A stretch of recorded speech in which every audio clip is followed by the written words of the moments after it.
مذاکرات دوحه سرد ولی میدان جنگ گرمتر شده می رود. در کړکېچن وضعیت افغانستان کومې خواته وړي؟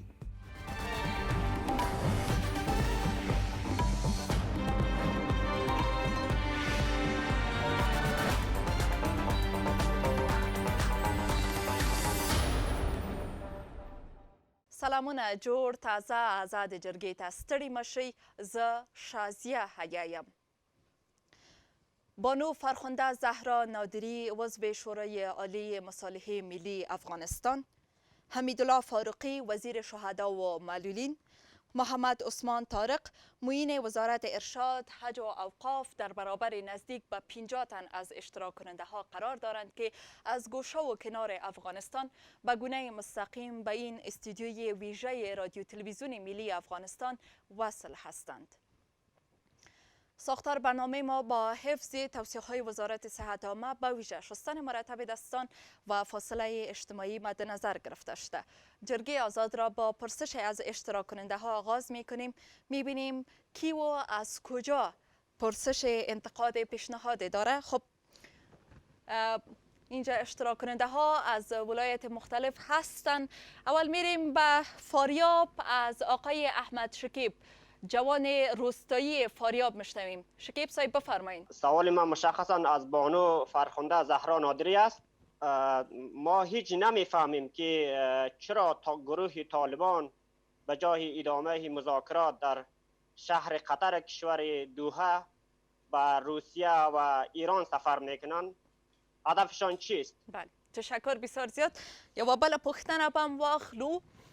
له فاریاب به کونړ ته لاړ سو او له محصل خان نه به واورو چې په کونړ کې د چرګو د تولید فارم هم لري. محصل خان تاسو مهرباني وکړئ. سلام او احترام تاسو مشران ته چې تاسو مشران په دوحه کې 5 میاشتنۍ مذاکراتو څه نیمګړتیاوې لري لطفا راپورته. سید ډیره زیاته مننه. بانو نادری میخوایم اول از شما بپرسیم، سوال مستقیما به شما راجع شد، واقعا در دوحه چی میگذره؟ مذاکرات متوقف شده، هیئت طالبان به چی ملحوظ به ایران و مسکو رفتن؟ آیا میز ترک کردن؟ ما شخصا به این معتقد هستم که پروسه صلح افغانستان یک پروسه خیلی پیچیده هست. پیچیدگیش از موضوع داخلی تا همسایه ها و منطقه و جهان رب میگیره. دلیل اساسی که طالبان فعلا در بجای دوحه در ایران و در مسکو به سر میبرن، فکر میکنم که اونا میخواین که یک فشاری بر اداره فعلی امریکا بیارن. هرچند که ما امیدوار هستم که در بازی های خیلی بزرگ و کلان، قطع نظر از این که چی رقابت بین امریکا و ایران، امریکا و روسیه وجود داره، در راستای مبارزه علیه تروریسم ما فکر میکنم قبل از این که امریکا دچار ناامنی شود، اولا همسایه های ما و منطقه میتونه از این رنج بیشتر ببره، بعدا میتونه در مناطق مختلف دیگه اینا واردات صادرات در افغانستان بخواین را پیدا کنن برش. این البته تحلیل شخصی ما هست، هرچند که یک مدت طولانی هست که ما جلسه بعدی شورای رهبری را نداشتیم که ما اولا به نمایندگی از اونا صحبت نمی کنم، دوم از این که آنچه جمعی با ما گفته شده باشه شریک بسازم. هرچند که یکی از بحثایی که در داخل شورا وجود داشتی بود که باید از هیئت مذاکره کننده روزانه به قسم کتبی گزارشان داده شود به شورای رهبری مصالحه ملی، اما بعد از او متاسفانه ما تا به حال جلسه دیگه نداشتیم که ما رسمی بدانم در کدام بخش یا دلایل عمومی که گزارش داده میشه هم از دوحه و هم معلومات اساسی که در شورا به قسم یک نهاد وجود داشته باشه با اعضای شریک شود، تا به حال این موضوع با ما شریک نشده.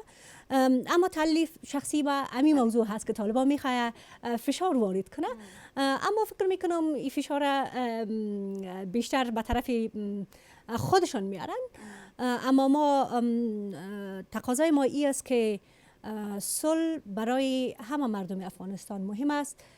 میدان خونریزی نه برای کسانی که با طالبان هستند، افغان هستند مفید است و نه به نیروهای امنیتی ما و افراد ملکی که در داخل نظام هر روز به شهادت میرسند. به این دلیل ترک کردن میز مذاکره به نفع طالبان به هیچ وجه نیست. یک فرصت خوبی است که جهان برش داده و میخواهد که از لیست سیاه اینا را به طرف شهروندی و داخل یک نظام سیاسی در کشورشان بسازه. به این دلیل ما امیدوار هستم که طالبان از این فرصت استفاده خوب بکنن و بتن فرصت صلح به تمام مردم افغانستان به شمول خودشان و طرف نظام. کاملا. و فکر نمیکنین هر طرفی که تا لحظه آخر بر پای میز مذاکرات باشند ظاهرا تعهدشان به این مذاکراتشان میده و اگر کدام طرف باعث متوقف شدن این مذاکرات میشه، خب باز انتقاد هم سر اونمو طرف زیاد میشه که حالا همچون شک و تردیدی را ایجاد کرده که گویا طالبان ترک گفتگوها را کردند. تنها در قسمت رفتنشان به ایران حکومت افغانستان گفته بودند که ما در جریان هستیم، اما رفتنشان به مسکو و اظهاراتشان باز تا حد نگرانی را در بین مردم ایجاد کرده است. بله، نه تنها رفتنشان در مسکو و در ایران بلکه عدم تعهد به صلح در رابطه به آتش بس مردم همیشه نگران داشته. ما آنچه از طالبان توقع داریم این است که تعهدشان به صلح نشان بدن.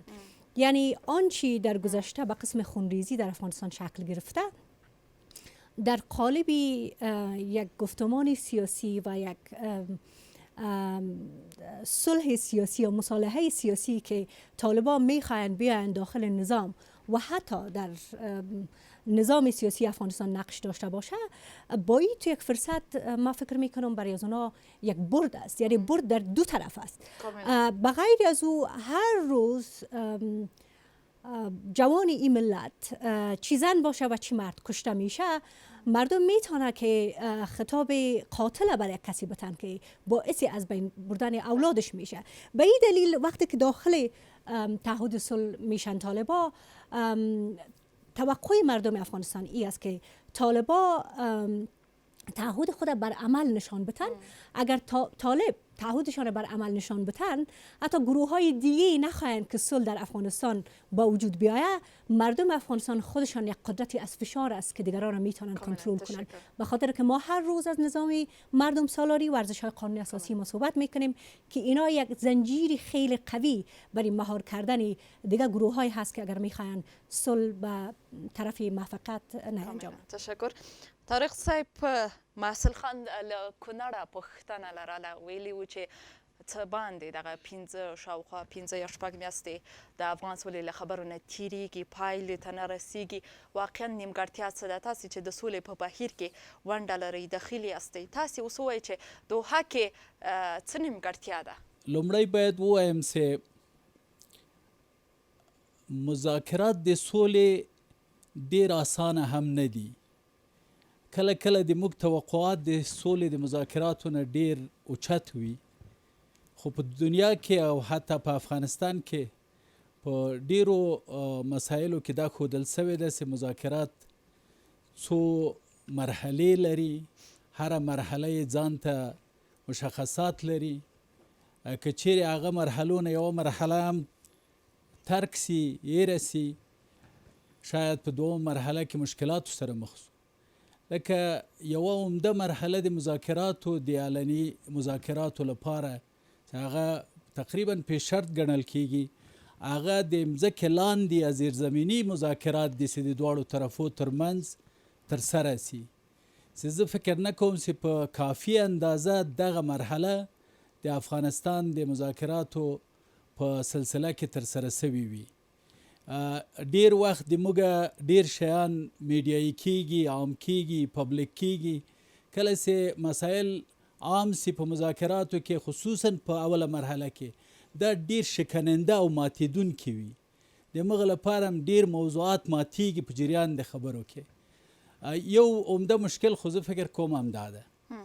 دوم مشکل دا ده چې تر اوسه پورې دا دوه طرفونه تعریف سوي نه دي یو بل ته.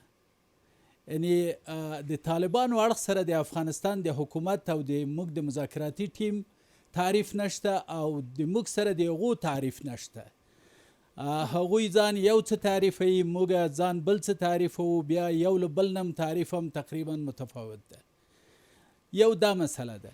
د دې نه ماسوا یوه موضوع بله دا ده چې مذاکرات په مختلفو ملکو او هیوادو کې په دې شکل ترسره سوي دي، کلونه وخت نیولی ده.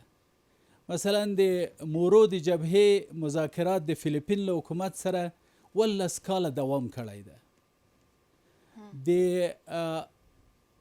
کولمبیا کې د فرق له هغه سره له ګروپ یا فرقې سره مذاکرات او هغه آخري لنډ دور 4 کاله و.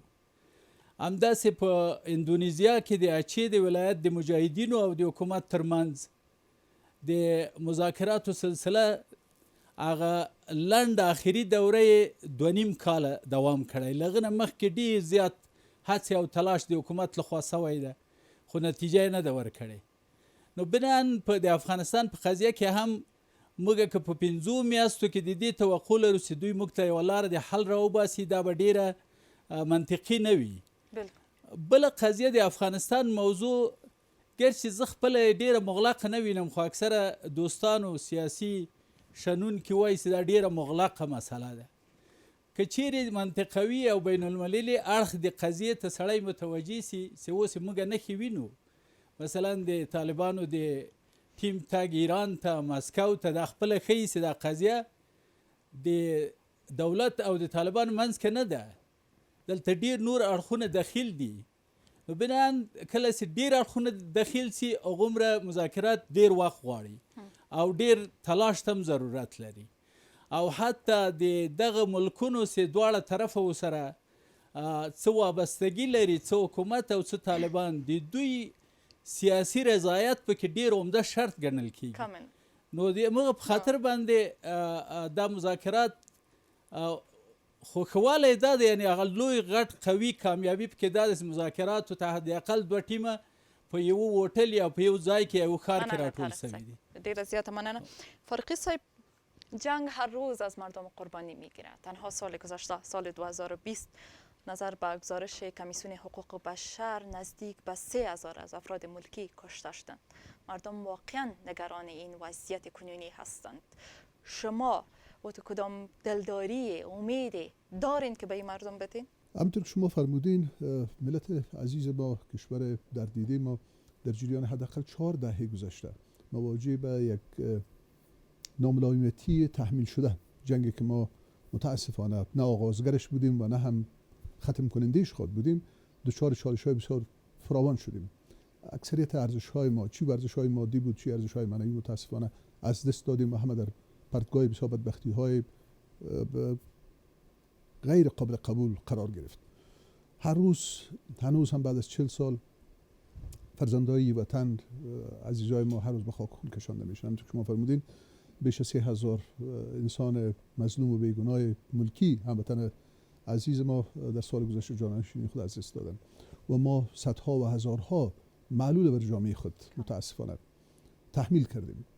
اینها همه ضایعات بزرگ انسانی است که به هیچ وجه نمیتونیم ما بتونیم اینا رو جبران بکنیم، مخصوصا برای کشوری که از لحاظ منابع بشری یک کشور متاسفانه غریب و کشور فقیر است که نه به پیمانه نفوس کافی داریم برای رفع نیازمندی خود و نه به پیمانه انسان‌های تعلیم یافته و باسواد و اونهایی که میتونن به عنوان نیروی مؤثر در جامعه تخلیق و تولید بکنن. به اون خاطر بودن یک فرد و نگه داشتن یک عضو یک فرد افغانستان برای همه افغانان نهایت با اهمیت است. وقتی ما بحث از تلفات انسانی 3000 نفر در یک سال میتیم، این واقعا یک فاجعه هست، فاجعه انسانی است. متاسفانه جنگ در افغانستان تحمیل شد، شما در جریان هستین، 40 سال قبل و تا امروز با شدتش دوام داره. بله. امروز بحث هایی که در نتیجه تلاش های دولت جمهوری اسلامی افغانستان و همکارای بین المللی ما در دوحه آغاز شده، یک روزنه امید بر افغان‌ها و بر افغانستان پیدا شد. متاسفانه علی‌رغم تلاش هایی که حداقل در جریان 4 سال اخیر به ابتکار جلالتمآب رئیس جمهور افغانستان صورت گرفت، از سال 96 تا امروز برنامه‌های وسیع و متعدد بین المللی ایجاد شد، پلتفرم‌های مستقل و متعدد در داخل افغانستان و در بیرون از افغانستان تحت ابتکار افغانستان و به ابتکار جامعه جهانی و ملل متحد به وجود آمد، متاسفانه اکثرا بی نتیجه ماند. دلایل از اینا بسیار واضح است و ما نمیخوایم روی دلایل برم به خاطر اینکه بحث‌های وسیع هست، چون منافع مشترک و منافع متضاد کشورهای منطقه و جامعه جهانی، قدرت‌های منطقوی در این نقطه از آسیا گره خورده. به اون خاطر اکثرا به وجود آوردن یک نقطه‌ای که در او منافع مشترک تمام نهادها، تمام کشورها و تمام سازمانها و تمام قدرت‌های بین‌المللی در اینجا به رویش اجماع برسن، متاسفانه تا امروز به وجود نیامده. تلاشی که در دوحه روان است، ما امیدوار هستیم که ما بتانیم در جنبی ما بتانیم توافقات و یا اجماع منطقه‌ای و اجماع بین‌المللی را روی و منافع مشترکی که کشورها در داخل افغانستان و در این منطقه دارن او را متحقق بسازیم. امروز وقتی بحث مذاکرات دوحه شروع شده به عنوان مذاکرات بین افغان‌ها، مذاکرات با بین دولت جمهوری اسلامی افغانستان و مخالفان مسلح دولت یعنی طالب‌ها، این یک امید را ایجاد کرده و ما می‌خوایم برای ملت افغانستان این به عنوان یک فال نیک بگیرم، علی رغمی که در اون چالش‌های بسیار جدی از اول وجود داشت و نقد مردم افغانستان همراه خود داشته. امیدوار هستیم به شکل درست استقامت داده شود.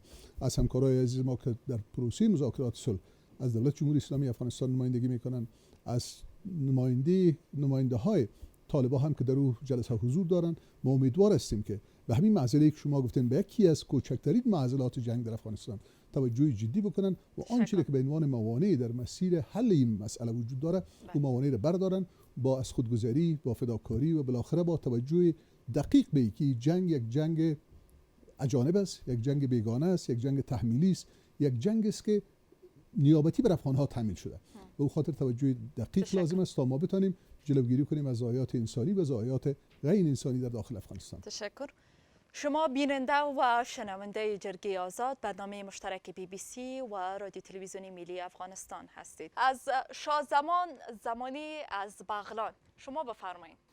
سوال ما از مهمانان برنامه به خصوص از جناب خانم نادری که عضو شورای عالی مصالحه افغانستان هستند، این است که من میخوایم سوال خود در قالب یک طرح و یک راهکار برای ختم جنگ و تحقق صلح سراسری در افغانستان خدمت مهمانان محترم مطرح کنم و اون این است که اگر ما بتوانیم یک نظام سیاسی تلفیقی و ترکیبی با سهمگیری و اشتراک طالبان در افغانستان به وجود بیاوریم که مثلا 50% از باب مثال عرض میکنم برای طالبان در کابینه، در دستگاه قضایی، در دستگاه بوروکراسی افغانستان، در بخش نظامی و انتظامی، در مشران و جرگه، در مجلس نمایندگان، در بخش‌های مختلف دولتی برای طالبان سهم قائل شود و اونا سهمشان احراز شود در دولت فعلی افغانستان و یک دولت با مشارکت طالبا به وجود بیاید و بعد از 2 سال انتخابات ایجاد شود، طالبان هم تمام رقبای سیاسی در انتخابات شرکت بکنند و هر رقیبی که توانست رأی بالاترین رأی مردم، رأی بالای 50% به خود اختصاص بده، قدرت سیاسی و زعامت ملی مردم افغانستان به او سپرده شود. تشکر. طرحتان مهمانای عزیز اینجا نوت کردن، حتما سرشون تبصره خواد کردن. خب یو بله پوښتنه به واخلو اغلی زینب په هلمند کې چې تاسو د ښوونځي مدیره یاستئ او ښوونځي کې مو 15,000 زده کوونکي دي، همدارنګه تاسې اوس راته مهرباني وکړئ خپله پوښتنه که وړاندیز څه لرئ. مهرباني.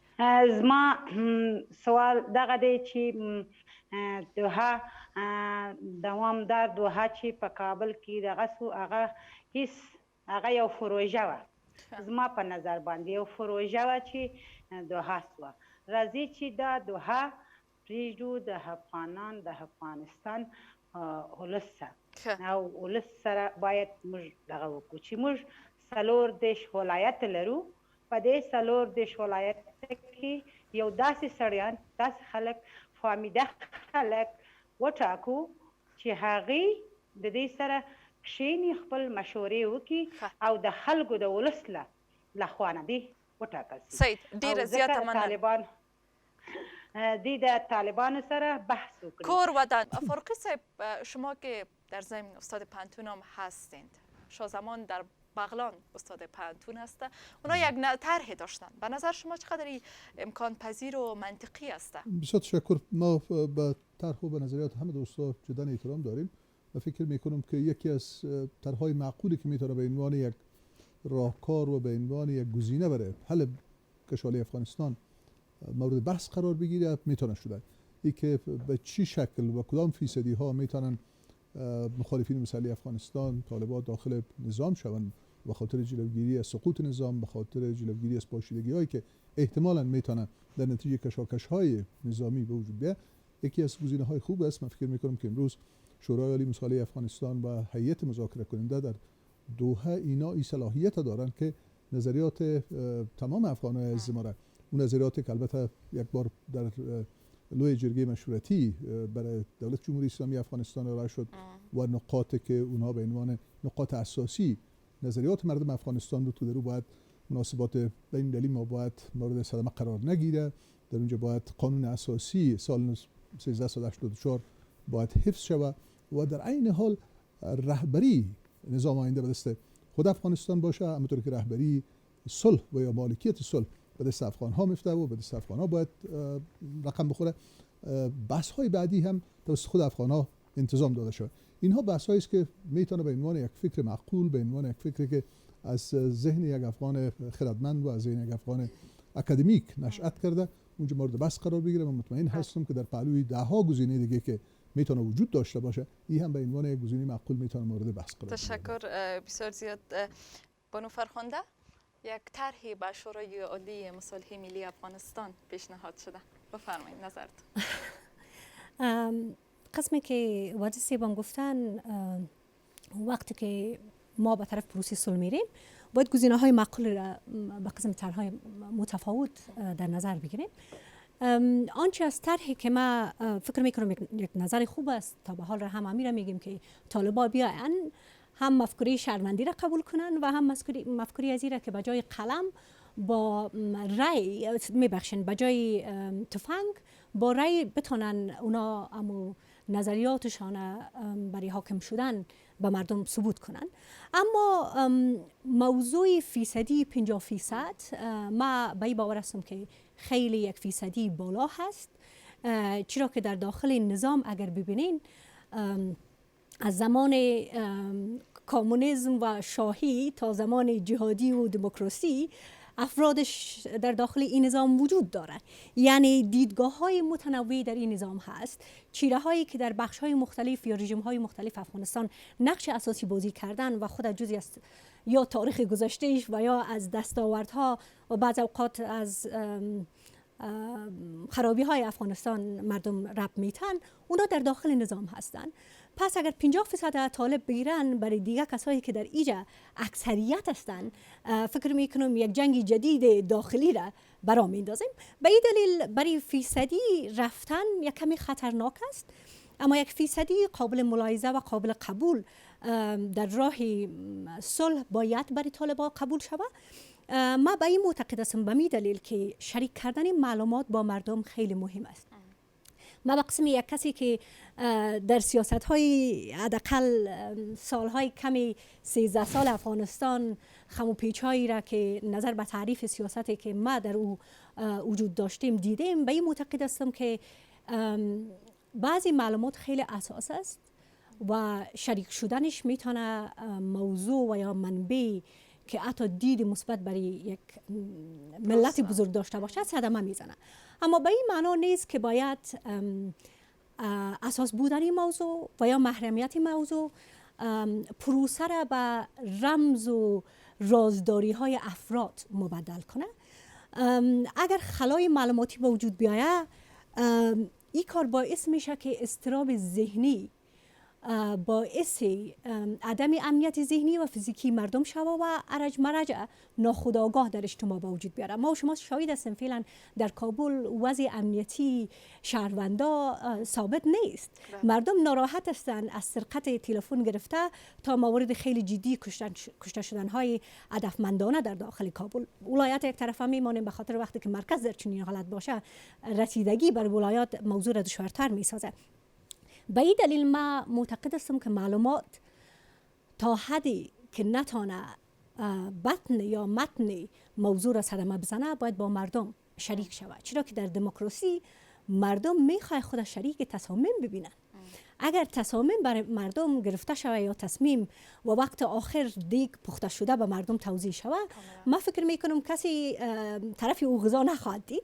با او دلیل لازم است این موضوع با مردم در هر مرحله شریک شود و نگرانی های ناحقی که به قسم مبالغه آمیز که نگرانی ایجاد کنه یا 50% یا فیصدی بالای به طالب داده شده و یا ای که نظام سقوط کردنه، باید مدیریتی را فکر میکنم شورا به شمول تمام شهروندا و فعالین عرصه سیاسی، اجتماعی، فرهنگی یک جا به دوش گرفته و مالکیت عمومی خود باید به مردم تضمین شد که به هیچ وجه مورد معامله قرار نگیرد. اشاره به شریک ساختن معلومات شما کردین که معلومات باید با مردم شریک شود و این توقع زیادتر مردم از شورای عالی مصالحه ملی افغانستان دارند که باید در این قسمت فعال و فعالتر شود. همچون پلان زیر دست هست؟ ما امیدوار هستم که چنین پلان زیر دست باشه. شورای عالی مصالحه باید یک سال قبل بعد از امضای توافقنامه ایجاد می شد، اما متاسفانه یک مدت طولانی برای افتتاح از او گرفت و بعد از او خوشبختانه یک چند جلسات وجود داشت، طوری که ما در صحبتایم در ابتدا گفتم که اخیراً ما جلساتی نداشتیم، ما در جریان نیستیم، هرچند که بلند پروازی های خوبی داشتیم که حتی گزارشات دوحه باید روزانه به قسم کتبی برای هیئت رهبری بیاین تا که امی ارتباطات و تسلسل ارتباطات بتانن نظام و نظاممند تعریف کنه. اما تا به حال که جلسه وجود نداره، امیدوار هستم جلسات زود دوباره آغاز شود. شاید یک از دلایلی که جلسات جدی به پیش نمی رفت شاید همون سردرگمی هایی که ما بخوایم یا نخوایم فعلا انتخابات امریکا بر افغانستان تاثیرات خود داشت و حالا هرچند که تا هنوز معلوم نیست که اداره کنونی امریکا چه برنامه‌ای برای افغانستان داره، اما فکر می‌کنم یک فرصت خوبی برای افغانستان داده تا ای که ما پیشنهادات خود با اونا شریک کنیم و بگوییم که نظریات ما یا مالکیت افغانی یعنی چی، تا که اگر امریکا هم به قسم نمیفهم استراتژیک دائمی بگوییم و یا دونری که بیشتر پول برای بقای نظام میته، تصمیم را بگیرم مبنی بر خواستهای ما باشه. به این دلیل جلسات شورا مهم است تا که ما بتانیم یک برنامه همشون داشته باشیم. تشکر.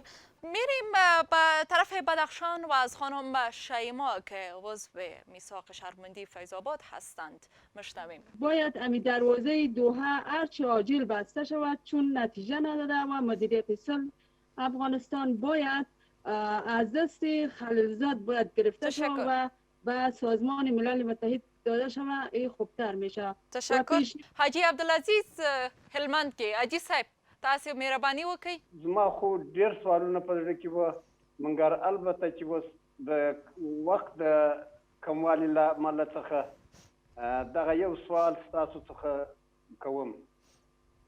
تنها زما څلور زامن او درې لمسیان چې د زامنو زامن کیږي د خپل وطن د دفاع په خاطر شهیدان سوي دي او زه په خپله دوه ځلې سخت ټپي سوی یم او فعلا زما څلور زامن نور د پولیسو په ډله کې په سد کې دي چې د خپل وطن د دفاع دپاره او هغه زامن چې مې هم ټوله په تعرض په مرمیو کې نه په مه نه په بم نه په بل شي په تعرض په مرمیو کې شهیدان سوي دي.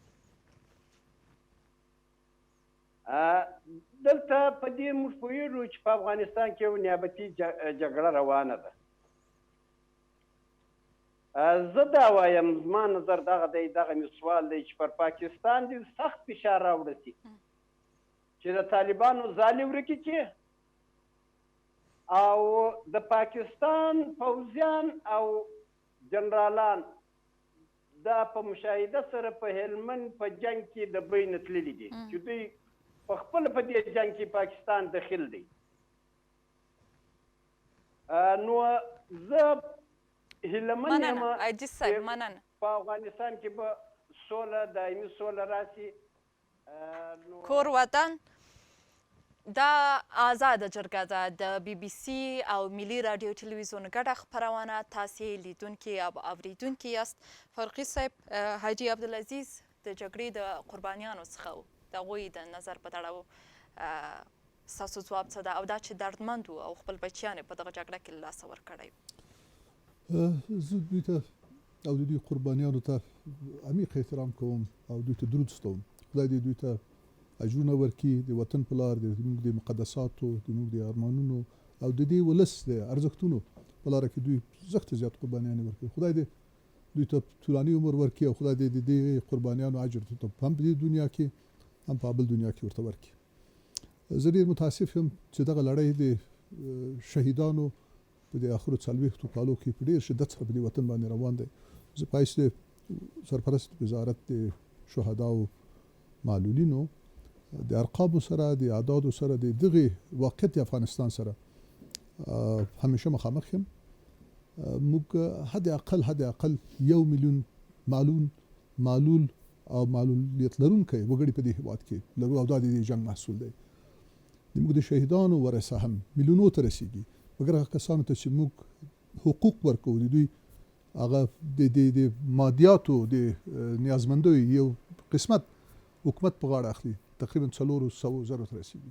دا ډېر یو لوی بوج په دې وطن او زه امیدواره یم چې موږ وتوانیږو د دغو څو عزیزو خپلو وطندارانو او د دوی د قربانیانو د جبران دپاره د پرې سوله باندې تاکید وکړو چې دا د افغانستان د ټولو خلکو ارمان دی او دا سوله په هر رنګ چې راځي هغه د افغانستان د ولس تقاضاوي، دغو مشورې، دغو هدایت دولت ته ولس ته واضح روښانه ده او زه یقین لرم چې موږ بغیر د دې چې سوله راولو په بله وسیله باندې نیسو کولی چې د دغو خپلو عزیزانو پر زخمو باندې پټی کېږو. زه هیلهمند یم دغسې چې دوی وفرمایل د افغانستان جنګ نیابتي جنګ ده، په دې کې منطقوي قدرتونه د موږ همسایګان بین‌المللي قدرتونه په دغه کشاله کې متاسفانه خپلې ګټې لري او د دوی مشترکې ګټې او مختلفې ګټې دا باعث د دې ګرځي چې دغه کشاله دوام وکړي. د موږ هم هیله دا دی چې هغه ارګانونه په شمول د افغان ولس، په شمول د بین‌المللي جامعې، په شمول د ملل متحد سازمان او نور سازمانونه د دغه منطقې په هیوادو باندې چې دغو هغه مداخلات په افغانستان کې دغه نیابتي جنګ باندې نورم سیور اچي او نورم ورته تیر اچي هغه هغې ته خاتمه ورکړي او په هغو باندې دا فشار راولي چې دوی هغه خپلې مشروع ګټې ته تنها معتقد شي او دغو د مشروع ګټې د خوندي کېدو دپاره هم افغانان او هم د افغانستان حکومت آماده دی چې په دې نتیجه کې موږ کولی شو چې دوامدار او معقول هغې صلحې ته ورسېږو چې هلته نه تنه د افغانانو او د افغانستان ګټې پکې خوندي وي بلکې د منطقې او د جهان چې د تروریزم او د وحشت او دهشت نه په شدت سره رنګ وړي د اقل په دې آخرو 3-4 لسیزو کې له دوی نه به ټول وژغورل شو او په یو آزاد آباد سولامیز نړۍ کې به ژوند وکړو. مننه کورودان. بانو فرخنده، از دوام کار زلمه خلیزاد در توییت استقبالم کرده بودین. شیما از بدخشان میگه که دروازه مذاکرات دوحه باید بسته شود و مدیریت به سازمان ملل باید سپرده شود. نظرتان؟ میرم برای خانم زینب مدیره سیب از المند است. بله. میخوایم با جواب نظرشانی را بگویم که پروژه بودن اشتباه نیست. وقتی که در پروژه باقی میمانه یک مفکوره مشکل است. به خاطر پروژه ها میتونن قدم های نخست یک پروسه باشه. اگر یک پروسه که همیش سقط میشه و یا چیزی از او دیگر نمیمونه با یک پروژه بله ناکام تبدیل میشه. پس ما افغان ها مشکل را که داشتیم این است که وقت با چالش های روبرو شدیم، بجای اصلاحات از او ما برمیگردم برای صحبت شیما جان، برای بسته کردن او دروازه بروی همه صحبت کردیم و این کار باعث شده که جهان هم امروز از پروسه جنگ و صلح افغانستان خسته شود. به خاطر که وقتی میبینی یک گروه یا یک کشوری یک موضوع را به سرمنزلش رسانده نمیتونه و هر بار میخواد از ابتدا شروع کنه و هزینه مالی و معنوی را با خود می داشته باشه، کسانی که هزینه میتن، یک بخش از او البته ملت خود ماست که هم هزینه منظورم از مالی میتن و هم هزینه معنوی به بخش میتن و کاملا معتقد هستم به صحبت های جناب معین صاحب و تاکید میکنم که در این بخش بود معنوی ما ضرورت داریم آنچه را که اینا گفتن موضوع توبه کردن از گناه های ما، توبه کردن از فساد گسترده‌ای که این کشور به طرف نابودی برده و افغانستان به یک کشوری گدایگر تبدیل کرده. با او پول گدایی امروز هم خرجی که در این کشور صورت میگیره با بسیار سادگی از فساد گسترده و نابود کردن دسترخوان‌های مردم صحبت میکنه. به این دلیل ما کاملا درک میکنم ناراحتی و نگرانی خانم شیما را. ما به این معتقد هستم که اگر دوحه به جایی نمیرسه ما باید نظارت خود قوی تر بسازیم و چالش هایی که از دوحه به ما داده میشه این را باید به تجمع های مختلف تبدیل کنیم که یک قوی فشاری برای صلح آوردن به افغانستان باشه، نه یک قوی فشاری برای یک جنگ جدیدی در افغانستان. به خاطر از اینکه گرسنگی، فقر، بی‌عدالتی بخوای نخوای سر و صدا و یا علامه جنگ جدیدی را برای مردم یعنی نشان میده و ما اگر از جنگ های گذشته خود واقعا خسته شدیم باید خیلی مواظب باشیم که جنگ های جدیدی به طرف ما نیاید. ما قبل از این که طالب با وجود بیاید میفهمیم که دوره جهاد ناراحتی های خود داشتن یک تعداد از مردم افغانستان به طرف جنگ رفت و قبل از او رژیم های مختلف ما تجربه کردیم که قبل از این که او به یک مرحله رفاه برسه نابود شد، رژیم جدیدی آمد.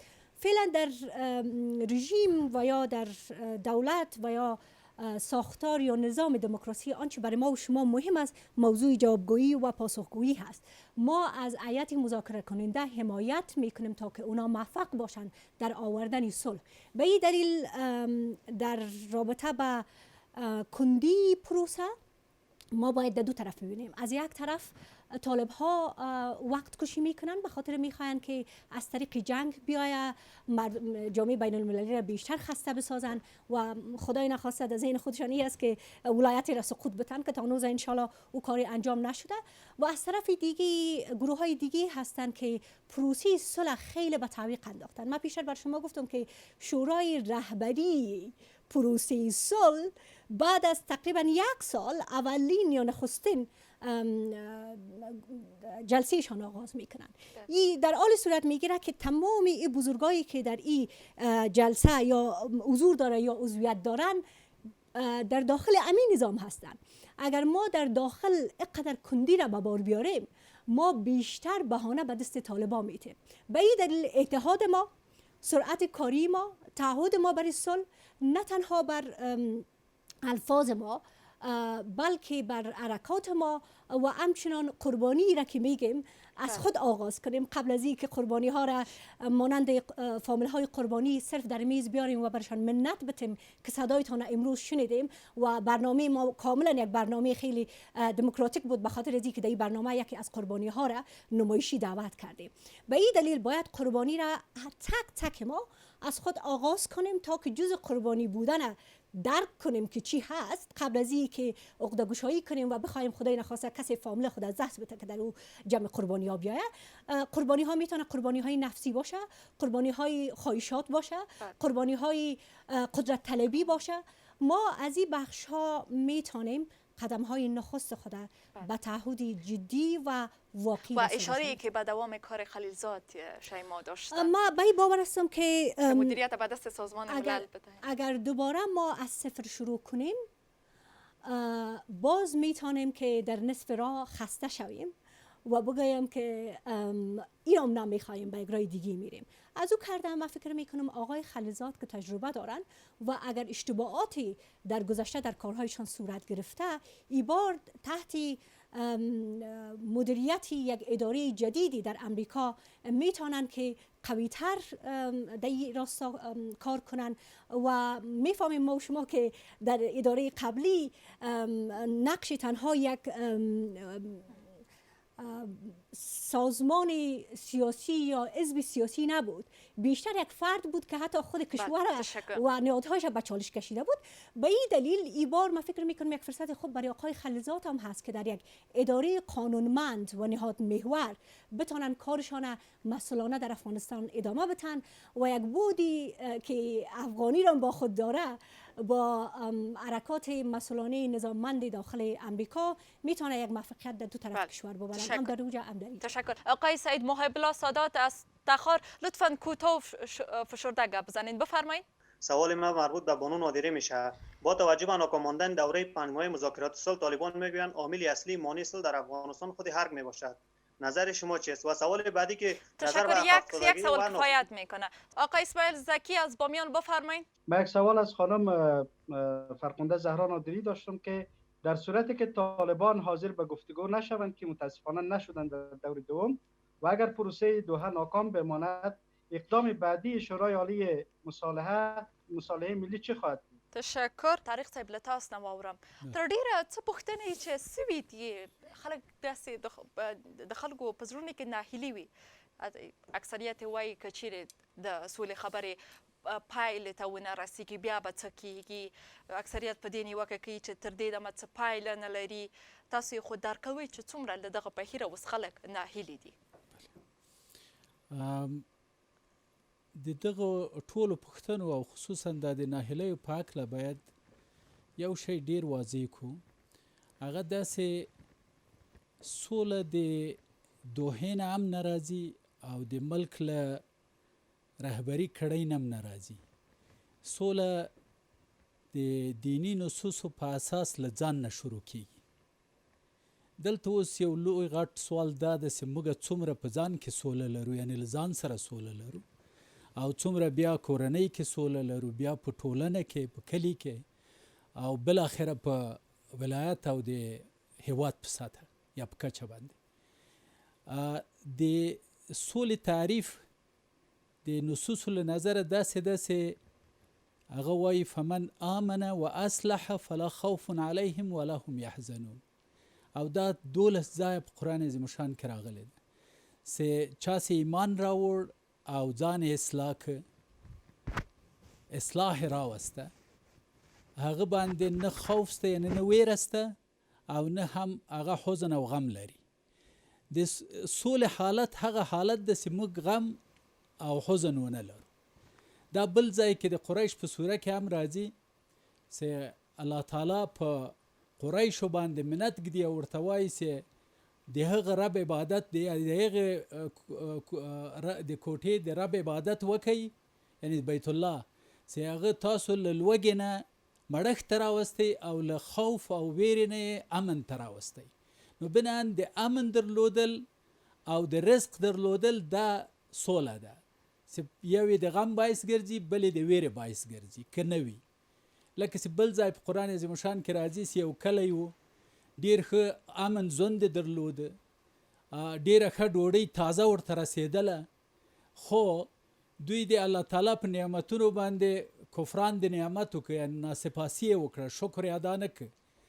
بالاخره په هغو باندې دوه شی الله تعالی مسلط کړه، یو خوف یا ویره او بل هم لوږه، یعنی د ډوډۍ نه درلودل یا د رزق نه درلودل یا کم درلودل. اوس دلته اصلي خبر دا ده چې د مایوسي نه خلاصېدو لپاره ښه لاره دا ده چې انسان د ځان سره سوله ولري. کله چې موږ په امن کې وو، کله چې موږ په سوله کې یاستو له ځان سره، طبیعي ده له خپلې کورنۍ سره هم په سوله کې یو، هلته خشونت نسته، هلته د ښځې او د میړه ترمنځ شخړې نسته، هلته اولادو نو حقوق ادا کیږي، یو د بل حقوقو ته احترام لري، چون سوله کې ژوند کوي، په امن کې ژوند کوي. نو پس لغه دغه ورو ورو ټیټیږي د موږ ټولنې ته. یعنې موږ که غواړو چې افغانستان کې سوله راولو، ښه به دا وي چې اول له ځان نه شروع لکه مخکې چې خور اشاره وکړې، یعنې موږ اول باید ځان اصلاح کړو. له دغه ځای نه که شروع وکړو، اول خو یاس و ناامیدي له ځان نه ورکوو. په دې چې څوک چې ایمان لري هغه یاس او ناامیدي نه مني. قرآن عظیم شان کې راځي ولا تقنطوا من روح الله، تاسو د الله تعالی له هغه نه مه مایوسه کیږئ، مه ناامیده کیږئ. موږ ګورئ دغه د انسانانو حرکات یا د اجتماعي بنسټونو کارونه شاید هم بنبست سره مخ سي، شاید هم ناکامه سي، اما الله تعالی نه مایوسه کېدل چې نور په موږ باندې هر څه بند سوي دي او نور به موږ په همدغه تورتم کې تر اخره پاتې کېږو، دا هېڅ امکان نه لري.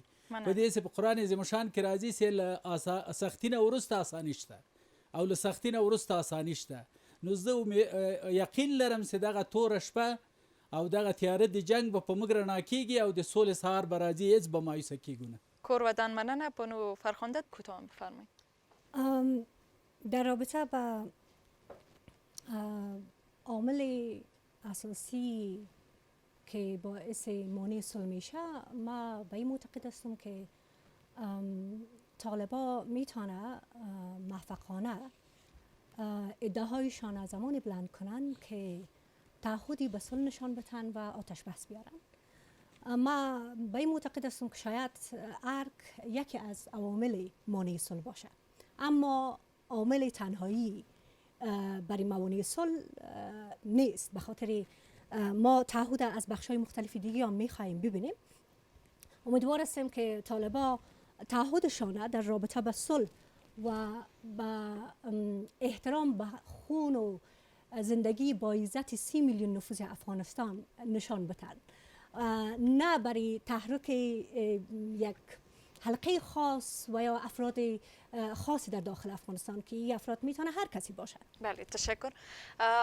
فاروقی صاحب پښتنه وسوله واغل نادری مربند تبصره وکړه چې ګواکې ولسمشري ماڼۍ د سولې پروسې په وړاندې یو خنډ دی. تاسې چې له ډېره وخته ولسمشر سره د یو نږدې کس په توګه پاتې سوي یاستئ او نوموړی شاید له نور نه بهتر وپېژنئ، په دې اړه ستاسو نظر څه دی؟ زه اختلاف نظر لرم، نه په دې خاطر چې کوم خاص موقف لرم، بایستی یو افغان زه دا تاریخ ته نظر اچوم. ولسمشر په 15 کال کې 40 کال کې په قدرت ورسید. د دې ژمنه زه دا څو ټکي تاسو بیانوم او ولس قضاوت کوي چې ولسمشر بایستی هغه څوک چې په راست دی کې قرار لري څه کارونه د سولې د راوستلو په لار باندې اقدام کړی. په 90 کال د جوزا په 14 ولسمشر د سولې لپاره د لار پرانستلو په مخه د کابل نړیواله ناسته جوړه کړه او په دې رابطه باندې درويست بهرنوي هوادو ته بلنه ورکړه چې هغه د افغانستان په قضیه کې خېلو او دوی راغل خپل نظریات وړاندې کړ او ولسمشر په دې کې مشخص طرح وړاندې کړ چې په نورو دورو کې په مخکینی ولسمشر کې چې جناب ولسمشر کرزی تقریبا 22 واري پاکستان ته لاړ او ډیر تلاشونه وکړ. جناب استاد رباني په دې لار کې شهید شو او نور دغه نور قربانیان مګر متاسفانه نتیجې ته نه ورسېدل. د په نور لارې پرانیست. د دې وروسته په بیساري توګه د سولې چارو تنظیم لپاره لوی حکومتي او سیاسي تشکیلات رامنځته کړل چې په هغه کې د سولې عالی شورا و، د سولې په چارو کې وزارت په چنن د نادری صاحب په هغه کې وزیر دی، همه شموله مذاکراتي هیئت وټاکله چې ټول افغانان سیاسي شخصیتونه سیاسي مدیران د دې وطن پکې کېل دي او پکې حضور لري. د سولې لپاره د حکومت او افغانانو بې قید و شرط قرباني د طالبانو 15 بندیان خوشي کړ چې دا خپل یو ډیر لوی ګام تر اوسه پورې ولس په نیوکه لري. سربیره پر دې چې طالبان هر ورځ نظامی حملات کوي او دولت د تعارضي سیاست پر ځای دفاعي حالت غوړه کړي د خپل حسنیت ته دوه لوی مشورتي جرګې د سولې لپاره را دعوت شو چې په هغه کې د افغانستان د ټول اقشارو ولسونه پکې اشتراک درلوده. تقریبا په حدود 3.4 کسان پکې حضور درلوده. اوربند د حکومت له خوا اعلان شو یو ورینه څو واره په افغانستان کې د جګړې پای ته رسولو لپاره په لسګونو ملي او بین المللي کنفرانسو دایر شو تر څو جګړه ناروا اعلان کړي او طالبان سولې ته راوبولي. دغه یو تعداد محدود اقدامات و چې د ارګ لخوا په دې 4-5 کالو کې ارائه شوی. نو زه فکر کوم چې اراده خو امداده د اشخاصو د قلب نه او د زړه نه خدای پیږي او موږ د هغو د اعمالو او د کړو نه چې څه ګامونه اچي. زه فکر کوم چې په افغانستان کې ډیر موانع موجود دي د سولې په مقابل کې. یو د افغانستان د سولې په مقابل کې هغه کسان دي چې لکه چې مولوي صاحب ویلي، نادري صاحب ویلي، چې متاسفانه له ځان سره دوی په جنګ کې دي. په مختلفو جنګو کې دوی ښکیل وو. د دغه جنگي حالت نه خپل ځان دپاره د ګټو اخیستلو دپاره موازی درلوده او اوس هم فکر کوي چې که جګړه دوام کوي ممکن لري چې دغه امکانات پاتې شي، دغه فرصتونه پاتې شي. متاسفانه نه په داخل د افغانستان کې بلکې د افغانستان بهر هم دا عوامل موجودي چې نه غواړي چې افغانستان کې سوله راشي. زه مطمئن یم چې د افغانستان ولسمشر او ارګ او د موږ نور هغه شخصیتونه چې نن ورځ د افغانستان د سولې په رابطه باندې تلاش کوي د دوی سره قوي اراده موجوده ده. دغه یو تعداد عوامل وو او د دوی کړونه وو چې موږ ته دا ثابته کوي چې دلته قوي اراده موجوده ده او دوی د سولې نه تنها چې هغه نه دي د سولې معنی نه دي بلکې د سولې د اراده کولو لپاره د سولې د منځته راوړلو لپاره دوی قوی گامونه اخیستی او قوی اراده لري. کورودان بانو نادری نظر دارن که کوتاه شما بفرمایید. هرچند که ما فراتر از فرد صحبت می کردم و حتی بیشتر خطابم نهاد بود، جناب وزیر صاحب بیشتر برای یک فرد پیچیدن و به این دلیل می خواهیم زحمات یک فرد شما گفتن متعهدش که چه قسم پیش میرن. ما بیشتر فراتر از فرد صحبت داشتم. افراد شخصیتایی که داخل ارگ هستن و در بیرون هستن. ما شما را شنیدم، اجازهتون اگر باشه میخوایم که جواب ارائه کنم. ما میخوایم بگویم که ما و شما امروز شاهد هستیم که اگر طالب در ایران و در مسکو با یک استیج بزرگ صدا بلند میکنه، زحماتی امی 4-5 سال بود که کنفرانس های بین المللی برش گرفته شد، برش استیج داده شد و به قدرت تبدیل شد و آغازگری از امو بخشایی بود که حتی آتش بس نمایشی سر و صدا در سطح جهان ایجاد کرد که آتش بس اساسی افغانستان زیر سوال برد، به خاطر که ما بیشتر توجه را برای نمایش های عکس و نمایشی حرکات نمایشی داده. میتونه تا یک اندازه یعنی زحمت و جست فردی شمرده شود، اما من شخصا معتقد به این هستم که اگر کنفرانس گرفته میشه که بیشترین و یا تعداد اشتراک کنندگانی که در اوجا می باشه اکثریت از اونها خبر نداره که اجندا به کدام طرف میره، ما فکر نکنم که او کنفرانس میتونه برای یک ملت مفید تمام شود. در عین زمان وقتی که در عید میآید آتش بس، مردم با اضطراب بیرون میشن، نمیدانن که بعد از این آیا نقشه های خانه هایشان بهترتر و دسترس جانب مقابل قرار میگیرن و شدت جنگ بیشتر میشه یا نه. به این دلیل ما نمیخوایم بر فرد بپیچم، چون که شما مرا مخاطب قرار داده از مفکوره کلان صلح بر نهاد و افغانستان بر زحمات یک فرد پیچیده ناگزیر شدم که به دفاع از مخاطب شدنم مثل پارلمان رو خط کارت سرخ بلند کرده. تشکر، زنده باشین. از توضیحتون یک لحظه میخوایم اجازه داشته باشیم. فاروقی صاحب چند لحظه برنامه مانده؟ کوتاه. ما عرض می است که اگر ما قرار باشه که بر محور جلسات نمایشی بحث بکنیم، در طول 40 سال گذشته متاسفانه ما میتونیم همین بحث و چالش بگیریم و بگوییم تمام جلساتی که اگر در خانه ها میشه، در رستوران ها میشه، در پارلمان میشه، در ارگ میشه یا در جاهای دیگه، همه نمایشی است.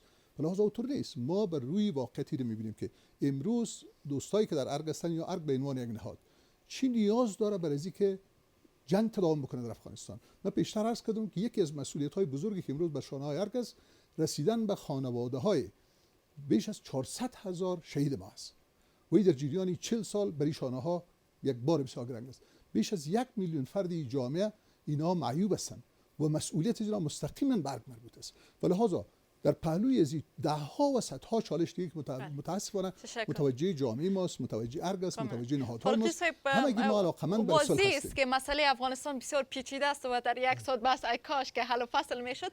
در یک کلمه میگم چون که اجازه داده برای فارغ سید. من فکر میکنم اگر 40 سال ما و شما نمایش بوده و ما منتقد از اوستیم با این جمعی بزرگ از 34 ولایت که قربانی اولادای خود دارن، ما باید مافیت برش ایجاد نکنیم. به این دلیل باید بیایم بگوییم که امروز نباید اشخاصی که مسئول هستند برای خونریزی افغانستان یا مردم افغانستان مافیت ایجاد کنند تا ای که ما یک صدای قوی برای دوستان بین المللی ما به طریق منفی داشته باشیم که اونا کمتر آسیب میبینن. ما بجای از اون ما فکر میکنم باید بیشتر به این بیاندیشیم که بیایم برای جامعه جهانی بگوییم که منافع اساسی دو طرف و ارزش خونی دو طرف چی الزامات به دو طرف و اطراف مختلف میاره که ما بیاییم از صلح افغانستان نه تنها به منافع افغانستان بلکه منطقه و جهان صحبت کنیم. در این مورد فارقی به هم نظرتان هم هستن خوشبختانه. تشکر.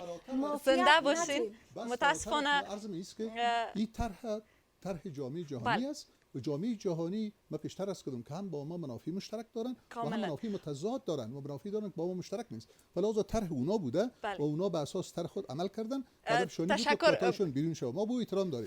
بسیار زیاد تشکر. تلاش‌هایی که در داخل ارگ صورت گرفت و در داخل افغانستان به خاطر صلح در 20 سال گذشته حداقل در 18 سال گذشته صورت همش قابل قدر است. حداقل جدیت برای پروسه بسیار زیاد تشکر. کسی نه قهرمان و ناکام با عرض معذرت که وقت برنامه بسیار کم است. اگر مسئله افغانستان آنقدر آسان می بود در یک ساعت بحث حتما حل و فصل می شد و ما به صلح می رسیدیم.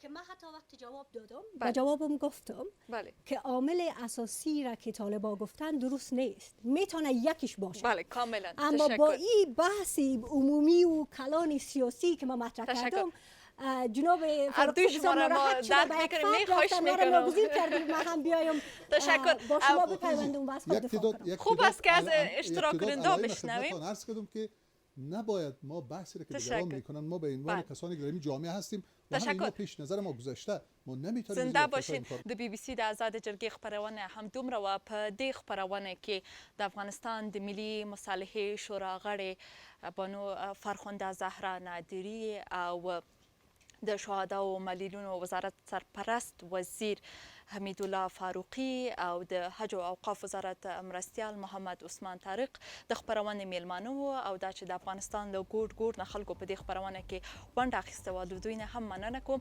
تر بلې آزاد جرګې تر بلې هشتګ ستاسو د زړه خبره. تاسو ټول په لویه لاس سپارم. ښه وخت ولرئ. کور ودان.